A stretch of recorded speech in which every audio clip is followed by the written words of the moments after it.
পৃথিবীর সবচেয়ে বড় সুন্দর জিনিস হলো পরিবার। যার পরিবার যত বেশি সুন্দর, যত সুখী, সেই মানুষটি ভেতর থেকে তত বেশি সুখী এবং তার সফল হওয়ার সম্ভাবনা অনেক গুণ বৃদ্ধি পায়। আপনার যত টাকা পয়সা ধন সম্পদ থাকুক না কেন, আপনি যত পাওয়ারফুল মানুষই হন না কেন, যদি পারিবারিক ভাবে খুশি না হন, সুখী না হন, তাহলে ভেতর থেকে আপনি টাকা পয়সা কিংবা আপনার ক্ষমতা দিয়ে কখনোই সুখী হতে পারবেন না। দেখবেন অনেক মানুষের সম্পদ বলতে পৃথিবীতে কিছুই নেই, হয়তো মাথা গোঁজার একটু ঠাঁই রয়েছে, তবুও তারা ভীষণ ভাবে সুখী, কারণ তাদের সুন্দর একটি পরিবার আছে। পারিবারিক জীবনে কোনো ঝামেলা নেই। অনেক সময় লক্ষ্য করে দেখবেন ওই রাস্তার পাশেও ছোট্ট একটি পরিবার, যাদের মাথা গোঁজার ঠাঁইটুকু পর্যন্ত নেই, কিন্তু মুখে হাসি রয়েছে। পরিবারের মানুষের মধ্যে ভালোবাসা রয়েছে।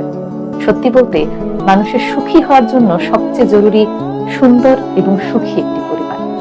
আপনার যদি একটি সুন্দর এবং সুখী পরিবার থাকে, তাহলে বুঝবেন আপনি অনেক ভাগ্যবান একজন মানুষ। শুধু অনেক ভাগ্যবান কেন বলবো, আপনি